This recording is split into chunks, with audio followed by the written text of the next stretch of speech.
perkenalkan aku Azra Zakia Zahwa. Di sini aku mau wawancara terkait identifikasi bahaya di laboratorium kamu untuk mengumpulkan informasi dan pemahaman yang lebih lanjut lagi. Apakah bisa? Bisa. Oke, baik. Kita mulai ke pertanyaannya ya. Sejak kapan kamu menjadi asisten laboratorium dan apa tugas utama sehari-hari? Saya menjadi asisten laboratorium itu kurang lebih 1,5 tahun.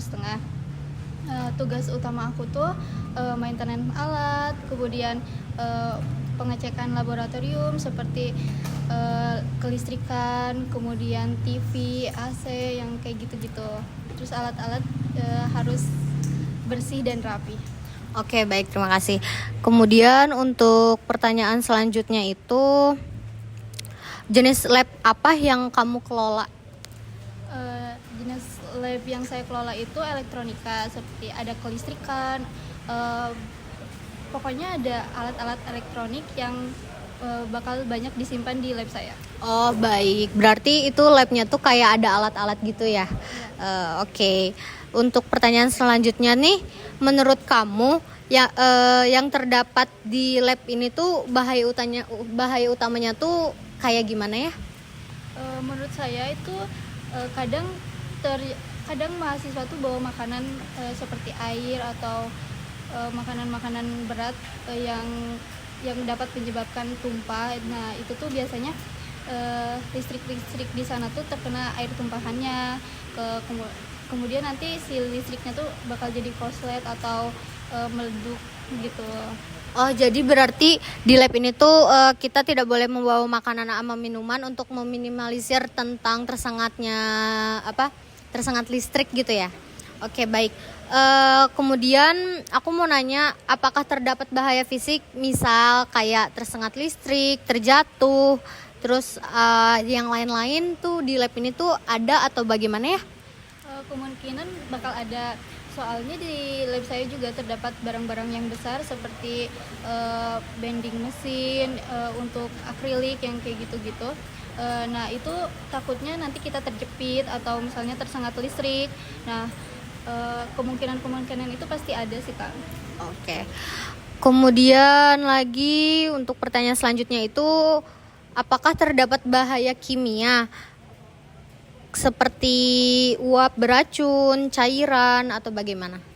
Untuk bahaya kimia itu kayaknya nggak ada sih, Kak, kecuali mungkin ya untuk solder kan beruap, berasap kayak gitu. Nah, mungkin itu dapat menyebabkan orang tuh asma atau batuk-batuk kayak tersedot gitu.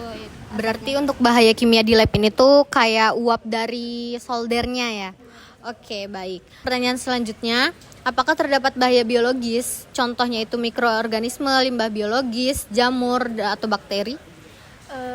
Ada sih, Kak. Kebetulan lab saya itu paling belakang dan itu dekat AC. Nah, AC itu biasanya bocor gitu. Jadi si airnya tuh kayak melebar gitu ke daerah lantai di bawah, di pinggir-pinggir gitu. Jadi kayaknya ada ya, Kak. Oke. Kemudian untuk bahaya ergonominya itu pada lab ini tuh contohnya bagaimana ya? Contoh misal posisi kerja tidak nyaman, pengangkatan alat berat, atau mungkin duduk terlalu lama. Mungkin untuk duduk yang terlalu lama sih, Kak, karena di bengkel ini kayak ada beberapa kursi yang tidak ada sandarannya. Oke. Kemudian, apakah Anda pernah menemukan kondisi alat atau fasilitas yang berpotensi membahayakan pengguna laboratorium? Ada, Kak, contohnya seperti solder yang kabelnya itu sudah kepotong gitu. Kemudian ada PCB yang short, lalu ada kabel-kabel juga yang masih berserakan. Oh, jadi berarti kayak itu bahayanya itu pas lagi pelaksanaan praktikum gitu ya? Iya, Kak. Oke. Kemudian untuk pertanyaan selanjutnya itu, menurut kamu bahaya mana yang paling sering terjadi atau paling berisiko di lab ini? Terakhir kali ada bahaya tuh waktu pemasangan catu daya. Itu ada kasus labnya itu mati listrik karena ada yang short gitu. Jadi kayak meletup gitu. Oh, jadi dalam beberapa waktu kemarin tuh yang paling itu tuh mati listrik karena short. Iya. Oke. Oke, untuk pertanyaan selanjutnya, untuk langkah pencegahan yang diterapkan untuk mengurangi resiko kecelakaan kerja di lab ini tuh bagaimana? Yang pertama itu pastikan SOP-nya dipakai seperti APD, kemudian topi pelindung diri, kemudian sarung tangan, lalu sepatu yang nyaman, kayak gitu, kacamata, masker. Terus pada lab ini tuh apa tersedia kayak peralatan keselamatan kayak APAR, kotak P3K atau bagaimana yang disediakan di lab ini? Di lab ini tersedia APAR, kemudian kotak P3K dan APD lainnya. Berarti untuk alat-alat keselamatan itu tuh lengkap ya di lab ini? Lengkap. Oke, baik. Mungkin itu aja yang kita mau tanyain. Terima kasih banyak atas waktu yang diberikan. Semoga hasil wawancara ini dapat memberikan manfaat bagi pengembangan dan penyusunan laporan tugas besar K3 kami. Terima kasih atas waktunya. Iya, sama-sama.